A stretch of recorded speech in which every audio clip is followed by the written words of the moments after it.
मुंबईसह उपनगरामध्ये तुफान पाऊस पडतोय आणि गेल्या 3 दिवसांपासून सुरू असलेल्या पावसामुळे एकच तारांबळ सुद्धा उडाली आहे। मुंबईमधील अनेक सखल भागांमध्ये पाणी साचलेलं आहे आणि यंदाच्या पावसाळ्यामध्ये पुन्हा एकदा मुंबईची तुंबई झाल्याचं पाहायला मिळतंय। 9 तासांमध्ये जवळजवळ 194.5 मिलीमीटर पावसाची नोंद सुद्धा झाली आहे। गेल्या 3 दिवसांपासून मुसळधार पाऊस कोसळतोय आणि त्यामुळे सबवे बंद झालेले आहेत, वाहतूक कोंडी होतीये, त्याचा परिणाम सुद्धा जाणवतोय। अधिकची माहिती घेऊयात, आमचे प्रतिनिधी पद्मेश पवार आपल्या सोबत आहेत। पद्मेश, गेले 3 ते 4 दिवस आपण पाहतोय हवामान विभागाने दिलेल्या अंदाजानुसार मुसळधार पाऊस कोसळतोय। मुंबईमध्ये कुठे कुठे काय काय नुकसान झालेलं आहे आणि आता यापुढे हवामान विभागाचा अंदाज काय आहे?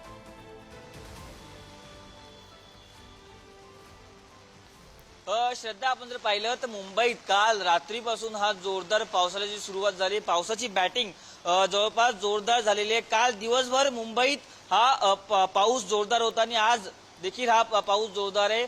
जवळपास मुंबई शहर असेल, मुंबई उपनगर असेल, पश्चिम उपनगर असेल, मोठ्या प्रमाणात रात्रीपासून पाऊस पडतोय। सध्या आपण दादर हिंदमाता परिसरामध्ये आहोत आणि तू बघू शकतेस की हा जो संपूर्ण रस्ता आहे तो पाण्यात देखील गेलेला आहे।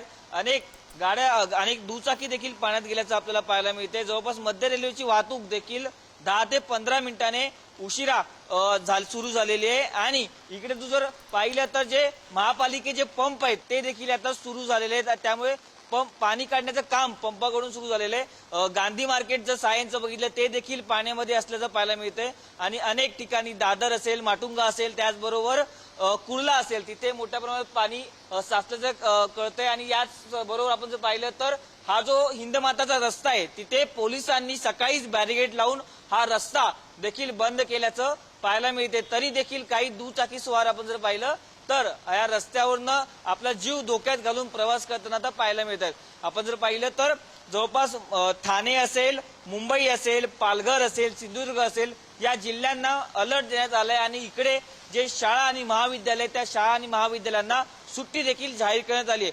काल मुख्यमंत्र्यांनी या संदर्भात देखील काल जेव्हा बोलताना सांगितलं की जर गरज असेल तरच मुंबईतील लोकांनी बाहेर पडावं, अन्यथा बाहेर पडू नये। कारण काल अनेक ठिकाणी मुंबईकर हे रस्त्यात अडकले होते आणि आज देखील जोरदार पाऊस पडतोय। तू व्हिज्युअल मध्ये जर पाहिलंस तर काही गाड्या देखील पाण्याखाली गेल्याचं पाहायला मिळते। आपण पाहिलं ते आज दिवसभर देखील पाऊस पडण्याची शक्यता मोठ्या प्रमाणात वर्तवली जात होती।